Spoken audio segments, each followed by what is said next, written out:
Hi guys, and welcome back to my channel. On today's video we're going to be talking about two brand new movies that I just saw. One of them I believe is on streaming and the other is still in theaters, and I want to just let you guys know what I thought, so that way if you've thought about seeing them, then this might help you decide. Let's get into it. Also, thank you so much for clicking on this video. If you are a returning subscriber, thank you so much. If you are brand new to this channel, thank you so much for clicking on the video, and definitely consider hitting that subscribe button if you like the content. So the first one I want to talk about is Send Help. This one is an unexpected horror movie from Rachel McAdams. I've seen her in a couple of things that could be considered borderline horror because they're kind of dark thrillers. So she has been in Red Eye, and she was also in one that I personally really like, which is Game Night. And it's just a really fun, dark humor type thriller movie. This movie is one where she plays a character named Linda. Linda is not exactly liked at her job, nor is she treated well. Haven't we all been there? That's definitely a relatable situation. She is awkward. She is mistreated. She is taken advantage of. There's so many things that are relatable about her character, especially in the beginning. So they start out strong with giving you a lot of points that you feel absolutely devastated on behalf of Linda when she's going through these things. And if you've ever worked in corporate America, you can absolutely relate to how she feels about some of the characters in this movie with her. That being said, it does set you up for a great surprise when it comes to exactly what you get into in the storyline later on. So currently this movie has a 6.9 on IMDb, which is a great resource. I highly recommend if you don't commonly look at IMDb. It is something that I use all the time when I'm looking at movie ratings, especially if I'm about to go to theaters or possibly digitally rent a movie. I definitely always look at this just to see and gauge how a movie is doing, what it's getting rated as. I don't go by it 100%. Why? Because opinions are in the eye of the beholder.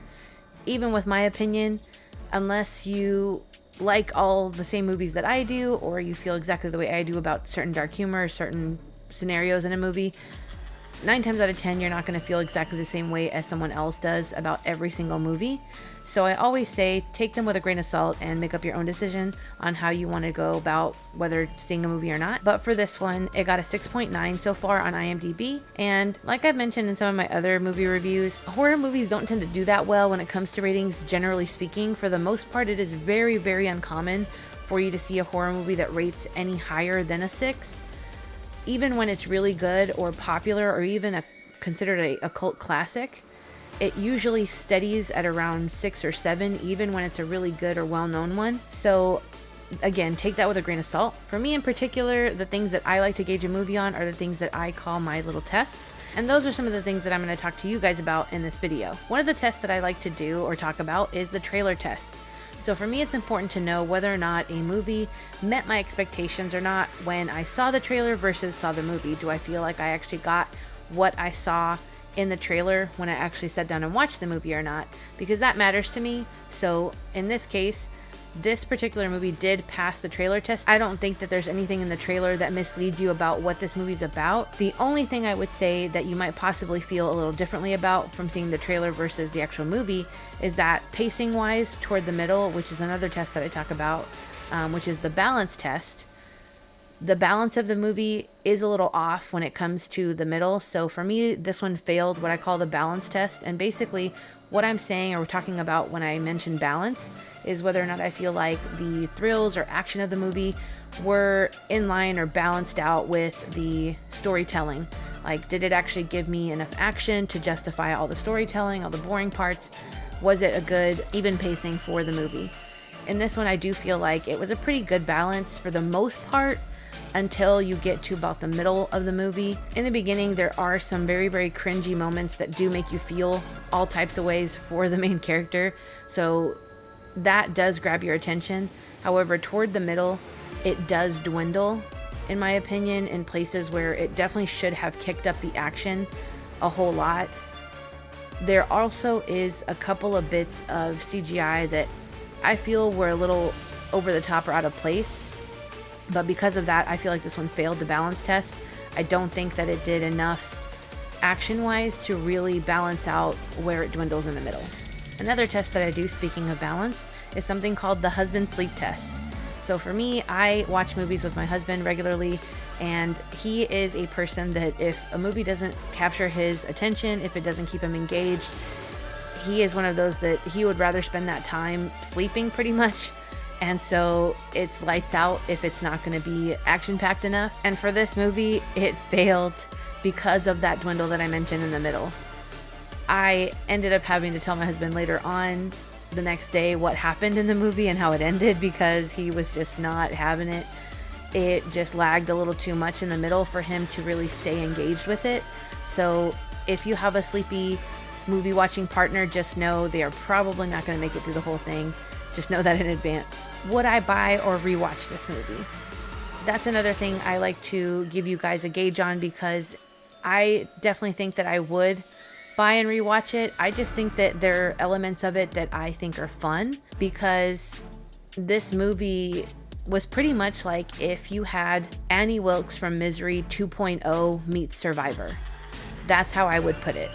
That's the best way I can summarize in a nutshell what this movie is like. And I personally really like the movie Misery. It's a classic for a reason. And when you have someone that you kind of feel for, but at the same time think is borderline insane, that's a pretty hard balance to achieve.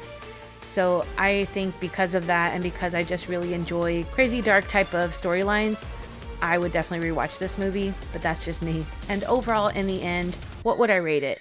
I would give this one a solid 6 out of 10.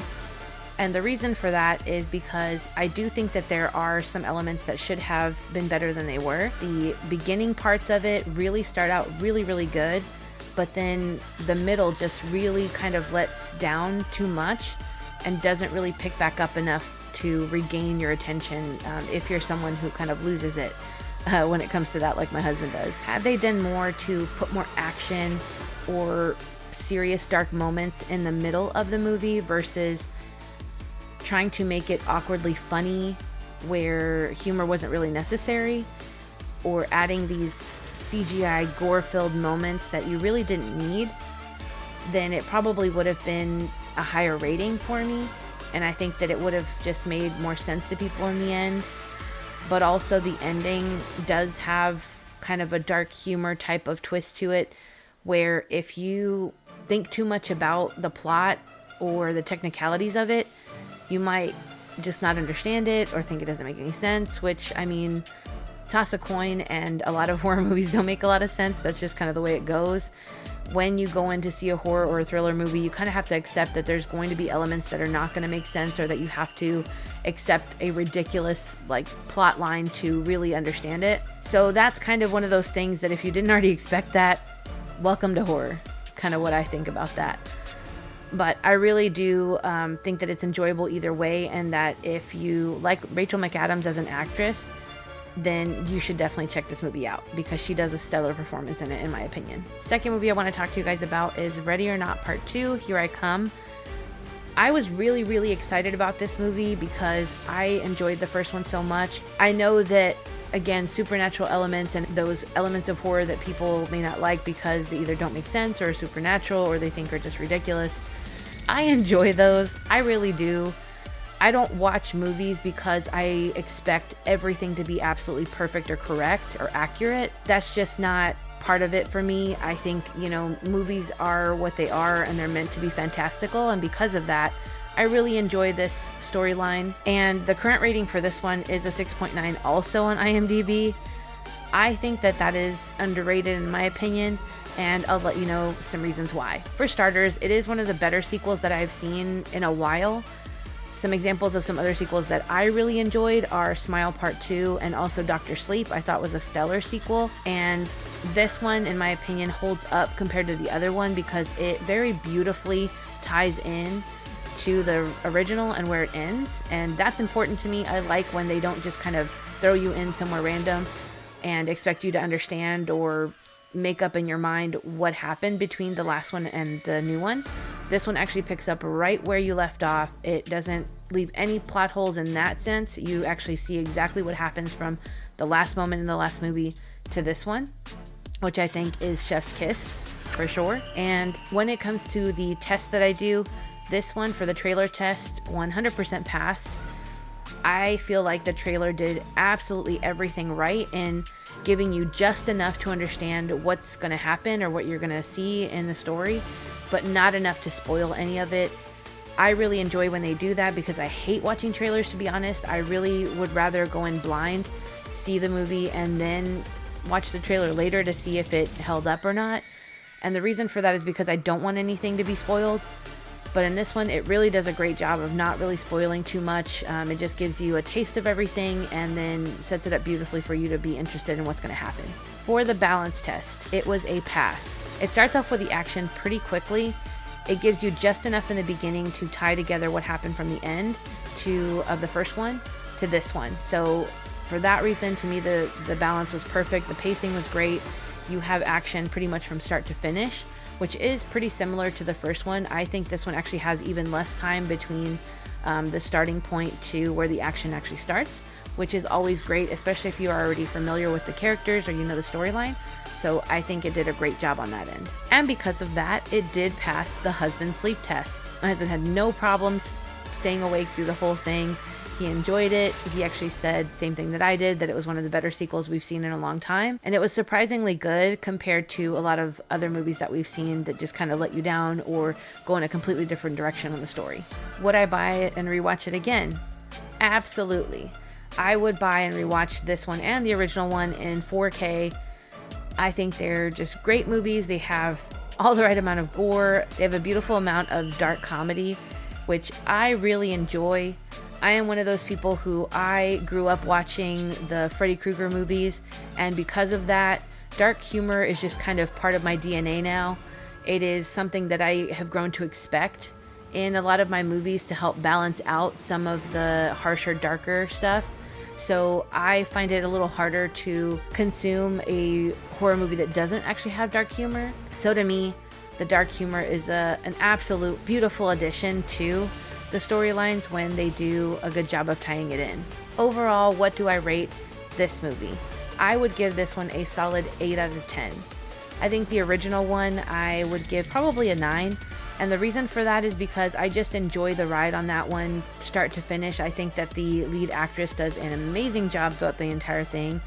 And because it was just such a different storyline that I did not know where it was going to go, how it was going to end up, if she was going to survive, what was going to happen. And so I think because of that, and because it is such a different type of idea, that I just really enjoy them both.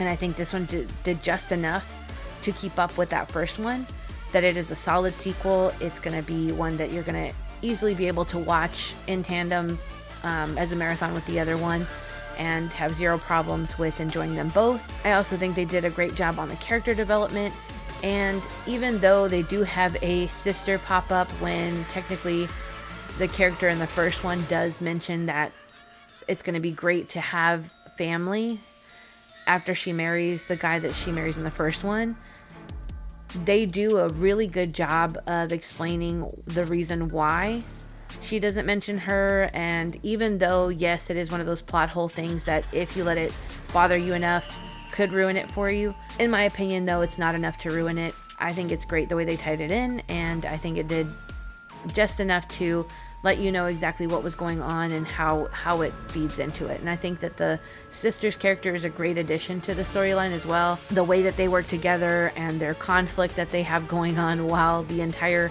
situation is playing out also works beautifully. I also really enjoyed that they had Sarah Michelle Gellar in this movie.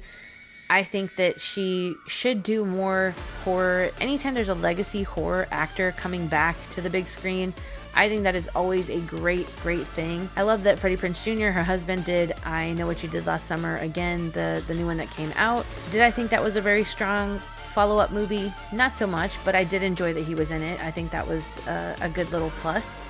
And I think that Sarah Michelle Gellar did a stellar job in this movie with her character.